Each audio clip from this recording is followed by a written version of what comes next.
नमस्कार। श्रीमद् वाल्मीकि रामायण अखंड पाठ में आज हम पढ़ने जा रहे हैं पंचाशः सर्ग, यानी कि 55वां सर्ग किष्किंधा कांड से ही। और आज इस सर्ग में है अंगद सहित वानरों का प्रायोपवेशन, अर्थात अन्न जल का त्याग करके मरणोपरांत उपवास में लीन होने के लिए तत्पर हो जाना। तो चलिए प्रारंभ करते हैं आज का पाठ। श्रुत्वा हनुमतो वाक्यम प्रश्रितम धर्म संहितम स्वामी सत्कार संयुक्तम अंगदो वाक्यम अब्रवीत्। स्थैर्यमात्मनः शौचमानृशंस्यमथार्जवम् विक्रमश्चैव धैर्यं च सुग्रीवेनोपपद्यते। भ्रातुर्ज्येष्ठस्य यो भार्यां जीवतो महिषीं प्रियां धर्मेण मातरं यस्तु स्वीकरोति जुगुप्सितः।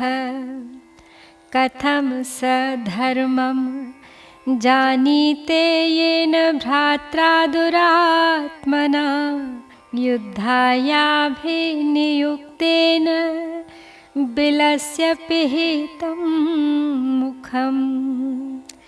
सत्यात् पाणिगृहीतश्च कृतकर्मा महायशाः विस्मृतो राघवो येन स कस्य सुकृतं स्मरेत्।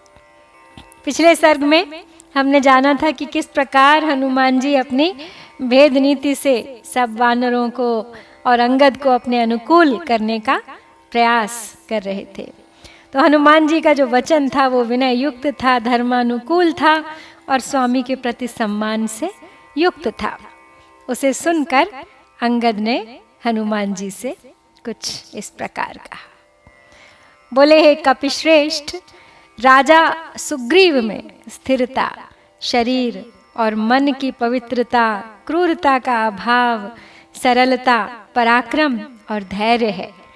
यह मान्यता ठीक नहीं जान पड़ती। जिसने अपने बड़े भाई के जीते जी उनकी प्यारी महारानी को, जो धर्मतः उसकी माता के समान थी, कुत्सित भावना से ग्रहण कर लिया था, वह धर्म को जानता है, यह कैसे कहा जा सकता है। जिस दुरात्मा ने युद्ध के लिए जाते हुए भाई के द्वारा बिल की रक्षा के कार्य में नियुक्त होने पर भी पत्थर से उसका मुंह बंद कर दिया, वह कैसे धर्मज्ञ माना जा सकता है। जिन्होंने सत्य को साक्षी देकर उसका हाथ पकड़ा और पहले ही उसका कार्य सिद्ध कर दिया, उन महायशस्वी भगवान श्री राम को ही जब उसने भुला दिया, तब दूसरे किसके उपकार को वह याद रख सकता है।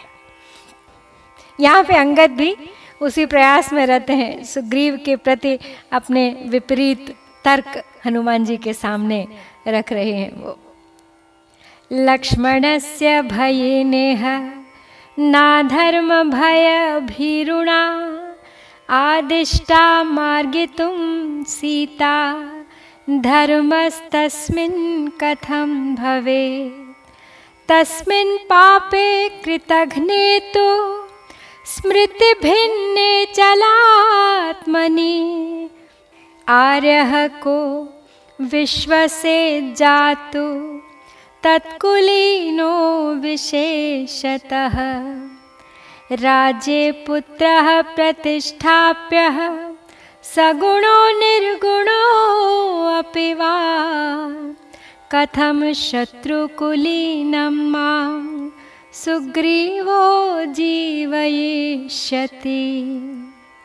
भिन्नमन्त्रोपराधश्च भिन्नशक्तिः कथं ह्यहम् किष्किन्धां प्राप्य जीवेयमनाथ इव दुर्बलः।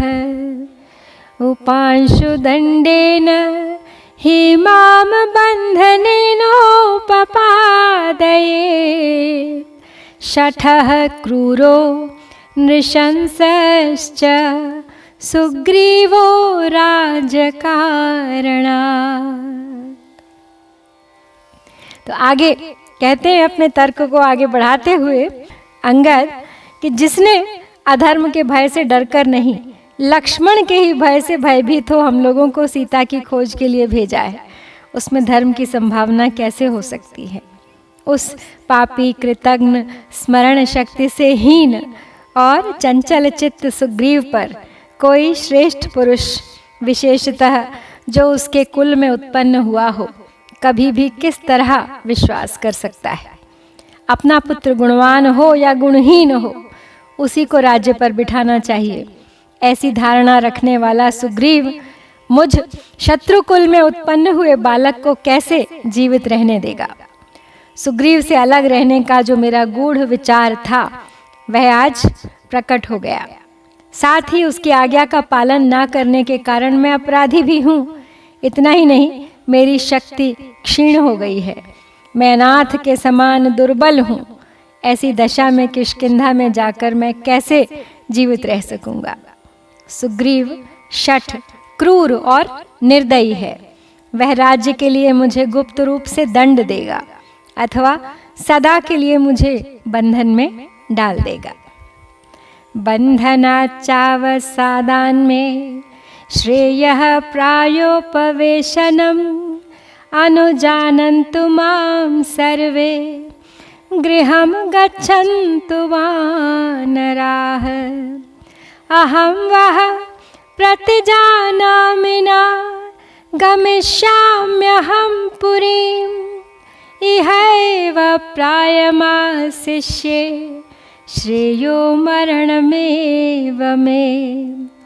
अभिवादन पूर्वं तु राजा कुशलमेव च। अभिवादन पूर्वं तु राघवौ बलशालिनौ। वाच्यस्तातो यवीयान् मे सुग्रीवो वानरेश्वरः।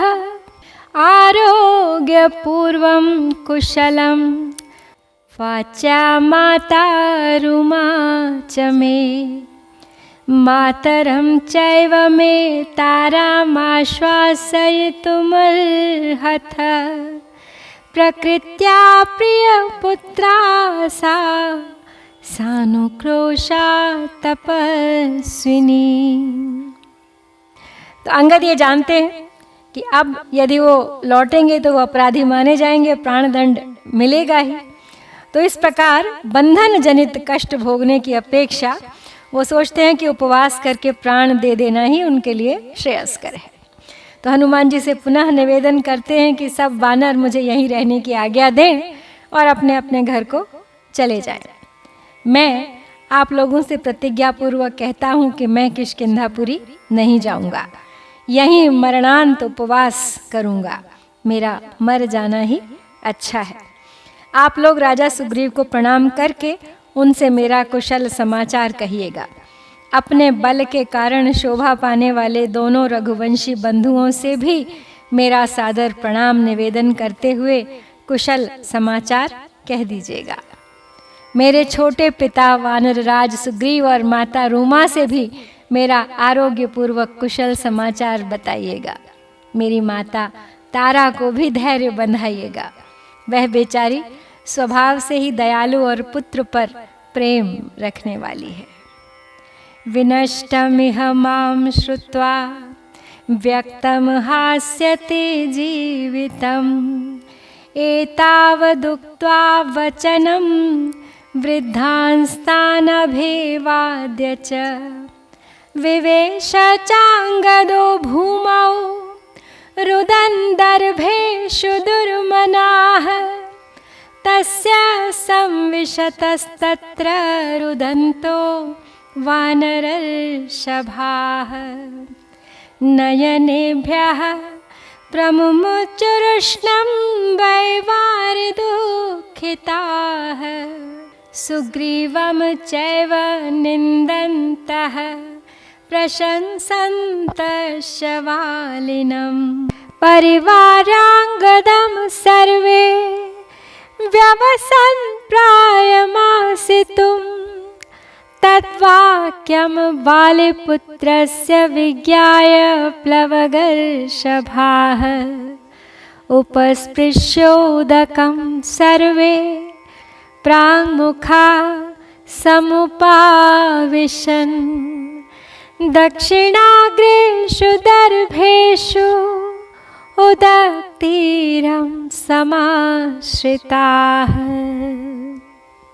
आगे कहते हैं अंगद कि यहाँ मेरे नष्ट होने का समाचार सुनकर मेरी माँ जैसे ही सुनेगी अवश्य ही अपने प्राण त्याग देगी। और इतना कहकर दुखी होते हुए अंगद ने उन सभी बड़े बूढ़े वानरों को प्रणाम किया और धरती पर कुश बिछाकर उदास मुंह से रोते रोते वे मरणांत उपवास के लिए बैठ गए।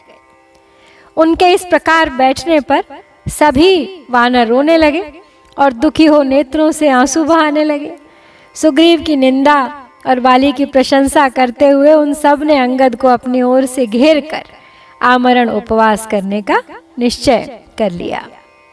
वाली कुमार के वचनों पर विचार करके उन वानर शिरोमणियों ने मरना ही उचित समझा और मृत्यु की इच्छा से आचमन करके समुद्र के उत्तर तट पर दक्षिणाग्र कुश बिछाकर वे सब के सब पूर्वाभिमुख होकर बैठ गए। मुमुर्षवो हरिश्रेष्ठा एतत्क्षममिति स्मः रामस्य वनवासं च क्षयं दशरथस्य च जनस्थानवधं चैव जटायुषः हरणं चैव वैदेह्या वालिनश्च वधं तथा रामकोपं च वदतां हरिणां भयमागतम् स संविशद्भिर्बहुभिर्महीधरो महाद्रिकूटप्रतिमैः प्लवङ्गमहि बभूव सन्नादितनिर्दरान्तरो भृशं न तद्भिर्जलदैरिवाम्बरम्। तो अब अंगद के साथ सभी वानर भी पूर्व की ओर मुख करके आमरण उपवास करने के लिए बैठ गए। श्री राम के वनवास, राजा दशरथ की मृत्यु, जनस्थानवासी राक्षसों के संहार, विदेह कुमारी सीता के अपहरण, जटायु के मरण, वाली के वध और श्री राम के क्रोध की चर्चा करते हुए उन वानरों पर एक दूसरा ही भय आ पहुंचा। महान पर्वत शिखरों के समान शरीर वाले वहां बैठे हुए बहुसंख्यक वानर भय के मारे जोर जोर से आवाज शब्द करने लगे, जिससे उस पर्वत की कंदराओं का भीतरी भाग प्रतिध्वनित हो उठा और गरजते हुए मेघों से युक्त आकाश के समान प्रतीत होने लगा। तो यहाँ पर हम श्री वाल्मीकि निर्मित आर्ष रामायण आदि काव्य के किष्किंधा कांड में 55वां सर्ग पूरा करते हैं। इत्यार्षे श्रीमद् रामायणे वाल्मीकिये आदि काव्ये किष्किंधा कांडे 55 सर्गः। ओम श्री सीतारामचंद्राभ्यां नमः।